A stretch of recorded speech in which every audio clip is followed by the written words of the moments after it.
Assalamualaikum warahmatullahi wabarakatuh. Salam sejahtera untuk kita semua. Bagaimana kabar Bapak Ibu?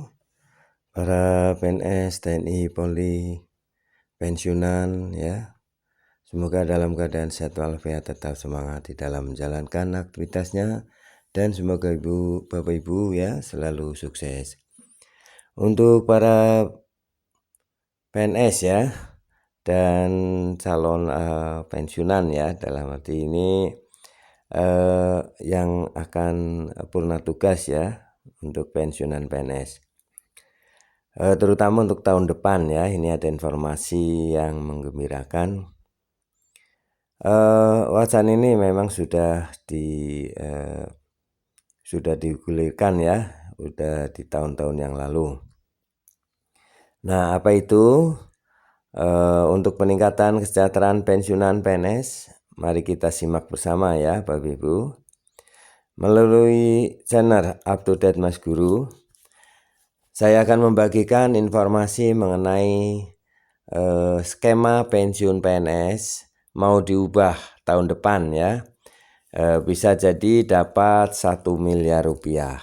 Nah, seperti apa teknisnya dan kepastiannya ya, mari kita simak video ini hingga selesai ya. Jangan lupa Bapak Ibu untuk memberikan subscribe, like, isi komentarnya, dan share video ini ke grup lainnya. Mari kita simak bersama. Inilah skema pensiun PNS mau diubah tahun depan ya, tahun 2025. Jadi dapat 1 miliar. Mari kita simak selengkapnya. Jakarta, CNBC Indonesia, pemerintah berencana mengubah kebijakan uang pensiun aparatur sipil negara ASN pada tahun 2025 sebagaimana tertuang dalam kerangka ekonomi makro dan pokok-pokok kebijakan fiskal KEM PPKF 2025 edisi pemutakhiran. Rencana pengubahan skema pensiun PNS ya, ASN ya, termasuknya PNS dan P3K ini sebetulnya telah lama diagendakan pemerintah.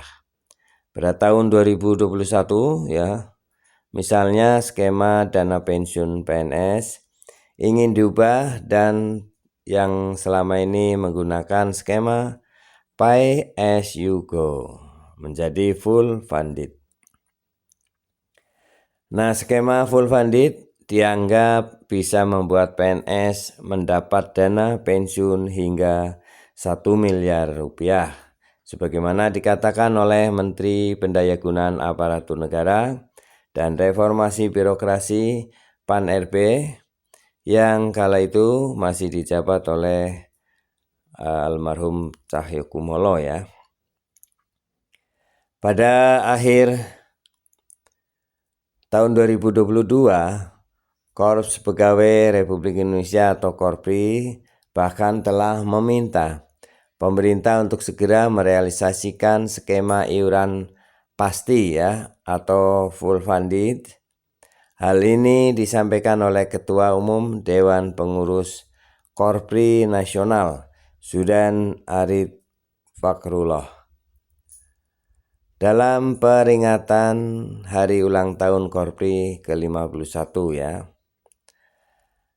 Dalam kesempatan yang berbahagia ini, mohon kiranya melalui Bapak Mendagri dan Menteri PAN-RB, kita segera menerapkan sistem kesejahteraan ASN dan pensiunan ASN melalui full funded secara konkret dan berkelanjutan, kata Zudan ya. Jadi saat ulang tahun Korpri ya, itu Ketua Umum ya Dewan Pengurus Korpri ini mengusulkan ya, mengharapkan kepada Menpan-RB dan Menteri Keuangan terutama ya, untuk memberikan kepastian ya, pencairan segera full funded ya. Dikutip dari Sivil Apparatus Police Brief BKN berjudul Konsepsi Pembiayaan dan Pola Jaminan Pensiunan PNS terbitan September 2017. Disebutkan skema full funded pension atau pensiun yang didanai penuh adalah pensiun dibayar dari dana yang dikumpulkan oleh pemberi kerja dan peserta, yang selanjutnya diinvestasikan oleh lembaga pengelola untuk membayar manfaat pensiun. Sedangkan pay as you go pensiun merupakan sistem pembiayaan pensiun PNS saat ini yang didanai sepenuhnya oleh APBN ya. Jadi selama ini para pensiunan itu tetap didanai oleh APBN. Nah, meski begitu, dalam KM PPKF 2025 edisi pemutakhiran belum disebutkan skema pensiunan apa yang akan digunakan dalam rancangan reformasi perlindungan hari tua bagi ASN. Dokumen ini hanya menyebutkan arah reformasi program pensiun bagi pegawai ASN ke depan akan terbagi ke dalam dua kelompok besar, yaitu perubahan skema program untuk PNS existing dan dua pengembangan program baru untuk PNS baru dan P3K. Jadi ada dua skema pengupahannya. Yang ini adalah untuk skema pensiunan yang sudah pensiun lama Bapak Ibu, selama ini sudah pensiun yang lama, dan skema untuk pengembangan program baru untuk para pensiunan yang baru, PNS baru maupun P3 yang baru yang akan pensiun.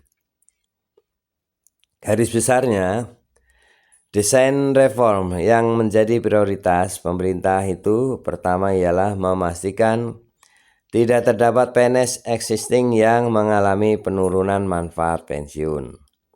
Untuk itu, program pelengkap dengan skema iuran pasti yang berbasis take home pay (THP) menjadi alternatif utama pemerintah.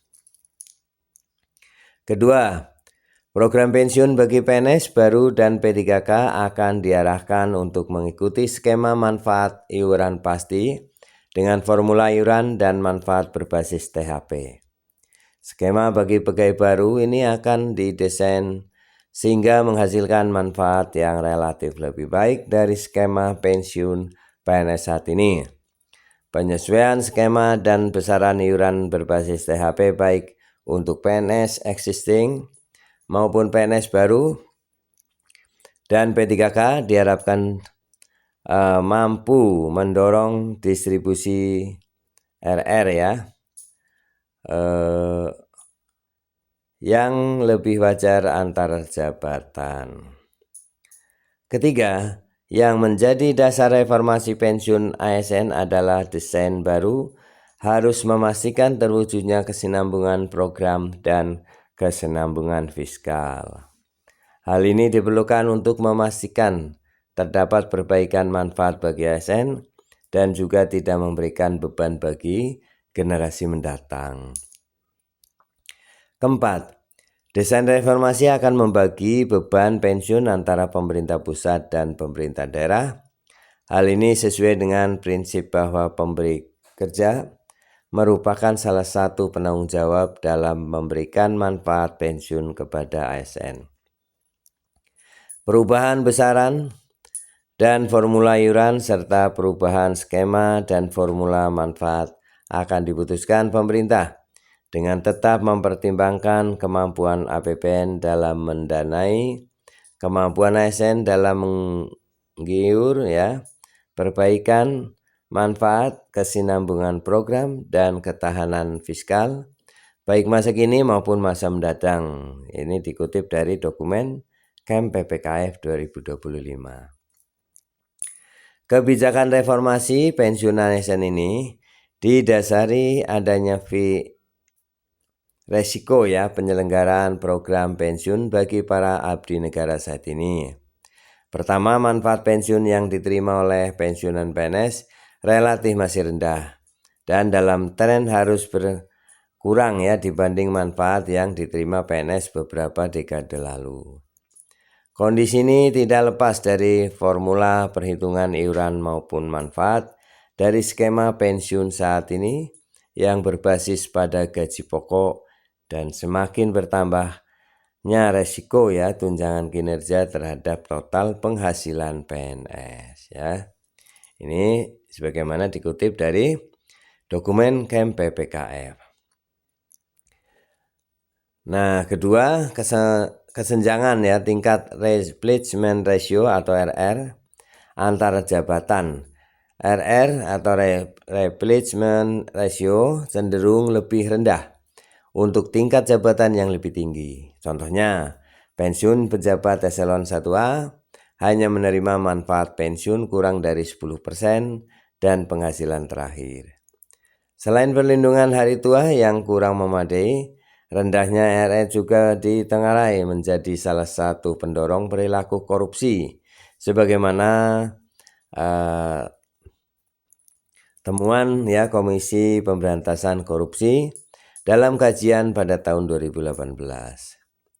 Ketiga, pemerintah menganggap penyelenggaraan program pensiun saat ini yang mengikuti skema manfaat pasti dengan pembiayaan pay as you go, yakni manfaat pensiun yang sepenuhnya menjadi beban APBN. Nah, berpotensi untuk terus meningkatkan risiko fiskal ke depannya ya seiring dengan tren population aging ya. Beban ini diperkirakan akan terus meningkat. Memperhatikan berbagai tantangan itu, pemerintah menyadari bahwa reformasi program pensiun ASN merupakan suatu kebijakan yang bersifat urgen untuk segera ditempuh. Ya ini tulisan ini adalah dari pemerintah ya di dalam dokumen KEM PPKF 2025. Demikian ya Bapak Ibu apa yang dapat saya sampaikan, semoga bermanfaat. Kita optimis dan berharap semoga pemerintah bisa melaksanakan ya reformasi pensiunan PNS. Terima kasih telah menyimak video ini hingga selesai, semoga bermanfaat. Jangan lupa Bapak Ibu untuk subscribe, like, isi komentarnya. Sampai jumpa kembali. Terima kasih. Assalamualaikum warahmatullahi wabarakatuh.